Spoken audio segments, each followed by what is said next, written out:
Hi everyone, I'm back with another video. Today I'm doing something that I've called the YouTuber made me buy it, which basically is a whole load of products that if it wasn't for me watching YouTube channels, I probably would never have bought.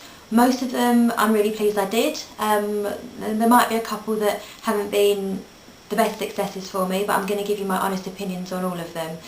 So I won't do too much of an intro, I'll get straight into it, but what I will say is that I'll link all of the products below in the description box, and what I'll also do is link all the channels that I mentioned where I was recommended the products from.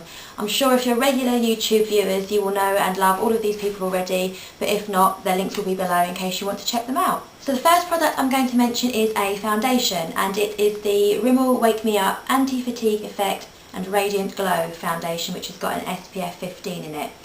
I'm sure if you watch other beauty channels you'd have seen lots of people talk about this. But the first person who I saw talk about it was actually Tanya Burr, and it was after watching her use it in a tutorial that I decided to go out and buy it. So, things I like about it, I do like the packaging. It's not for everyone, it's quite bright obviously with this lid, but it's a glass bottle and it's got a pump dispenser, which with the more affordable foundations you don't always get. The other thing I love about it is the actual coverage. It's reasonably medium to full coverage for a daytime foundation. It gives you a lovely sort of glowy, dewy effect, and certainly if you use a primer underneath it, I do find it really long lasting. So I suppose on the downside, if you do have more oily skin, it may not be suitable for you. The other thing is it's got SPF 15 in it, which is obviously great if you're using it during the day. I have to admit, it's only recently that I've discovered that if you wear SPF on your face and you have your face photographed with flash photography, it can be quite disastrous. And I have to say, this one more than others, do you get that horrible shiny effect if you are photographed with flash photography. So those would be the only two downsides of it, but overall I really love it. I bought it when I was nearly out of my Chanel foundation, which is obviously a lot more expensive than this, so I think this is great value for money, and I'd recommend it. The next product I've got is a concealer, and it is the Soap & Glory Kick-Ass concealer. You can't say that in the English accent and sound good. So this is what it looks like. And the YouTuber that I saw talking about this that made me go out and buy it was actually Fleur from Fleur deForce. Fleur said that this was a great alternative to the Laura Mercier concealer, which I haven't actually tried, so I can't give you a comparison, but overall I do love this product. It's got two different concealer colours on the inside, and what you can't tell from this is that they're actually two different formulas as well. One of them is for dark circles under the eyes, which is a lot lighter, and the other one is for blemishes, which has a thicker consistency. Both I think give great coverage.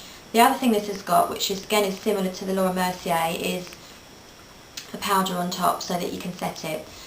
So all of that for about £10 I think is really good, and I've been really loving it so far. I haven't really got anything bad to say about it. I have really dry skin under the eyes, so other concealers I find too drying. So far, although I have to say I've only been using it a couple of weeks, I haven't found that with this. So that's a really good product, and it is in light. I think it comes in 2 or 3 different colours. Next I have a primer, and this is probably the most expensive of all the products I'm going to talk about, and it is the Benefit POREfessional. So I wouldn't say it is my favourite ever primer, but it's really, really good still. It's oil-free, lightweight, translucent and silky, so it is on here, and I would agree with all of those things. It has a very, very silky finish. It almost feels like you have sort of a thin layer of something over your skin, which not everybody likes, and I have heard some people say that that's what they don't like about this product. But that's what I like about it. It's sort of smooth, though there are a lot of imperfections. It does minimise your pores, although it doesn't get rid of them, it never can. And it does create an excellent base for any foundation that I wear on top. And it definitely makes it last longer than if I wear it on its own. The only bad thing I would say about it is that you have to be careful not to rub it too hard. You have to just tap it on very gently and smooth it over very gently, because otherwise it can have the tendency to become quite flaky, and then you just have to start all over again. And it's only a tiny bottle, it's only 22 mils, I think that's over £25, so it is on the more pricey end of the scale, but I still would recommend this. Next up I've got an eyeshadow product, and this is the Maybelline Colour Tattoo. So the person I saw talk about this and made me decide to buy it was Estee from Essiebutton.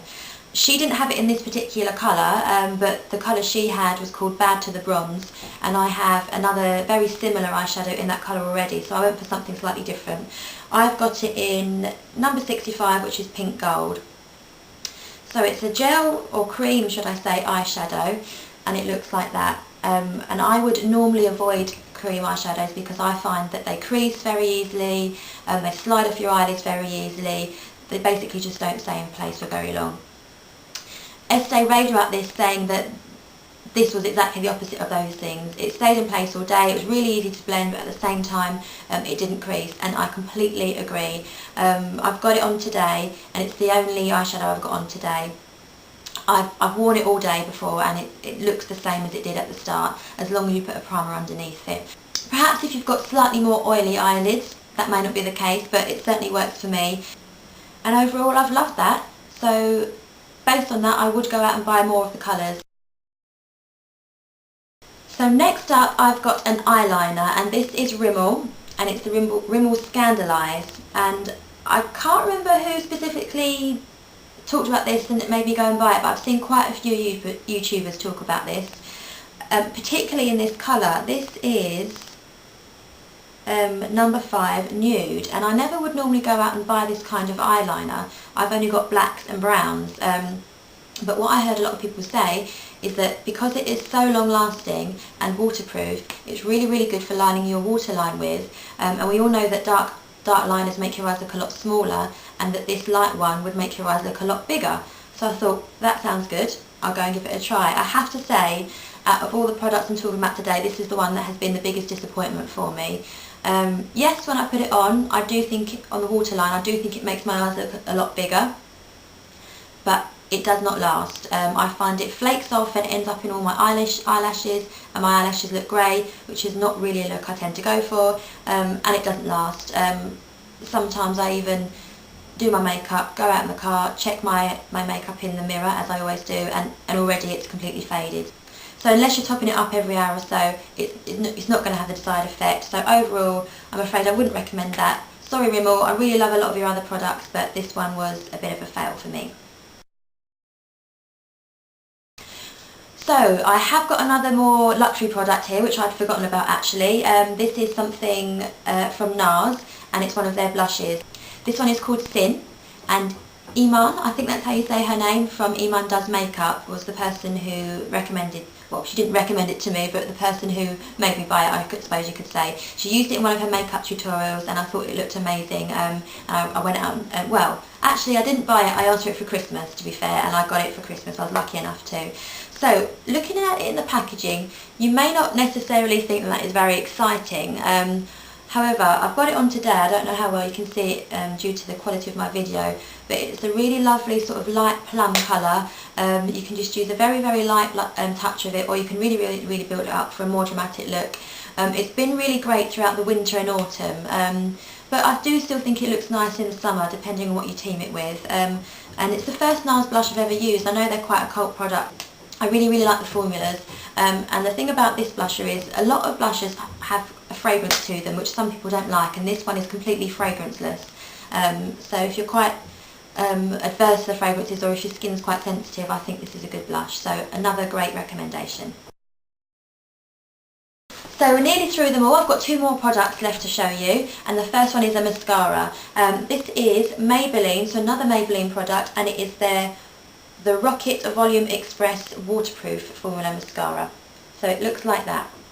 And the person who raved about this, and so therefore I finally decided to go out and buy it, was Ingrid from Miss Glamorazzi. So, first of all, I wasn't convinced. I have to say I am on the search for a really good affordable mascara, because at the moment nothing is rivaling my Dior show, which I've loved for a long time.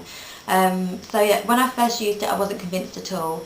I found it hardly gives me any volume. Length yes, but not much volume.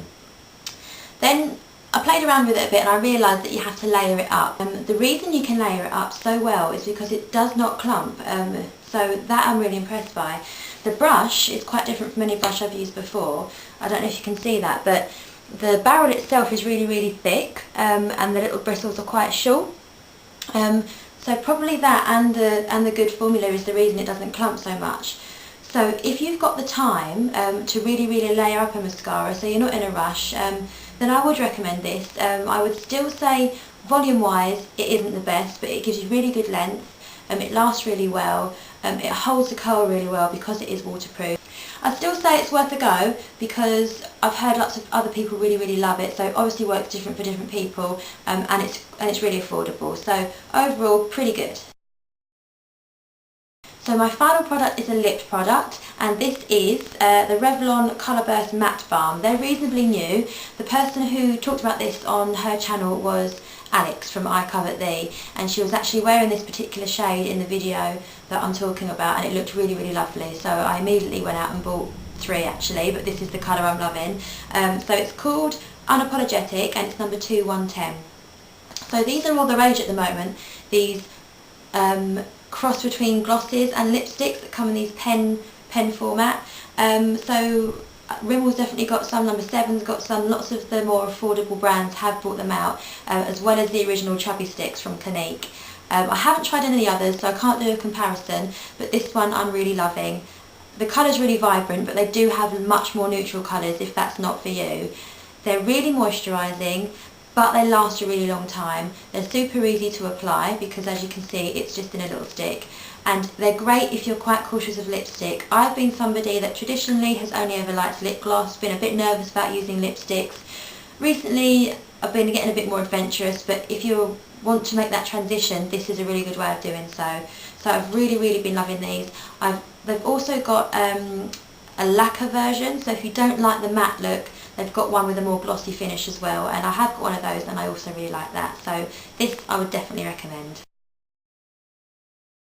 So that's everything I'm going to go through for today. I could go on. There are more products that YouTubers have encouraged me to buy, but I don't want to bore you and be here all day, but I'm sure they'll come up in another video at another time.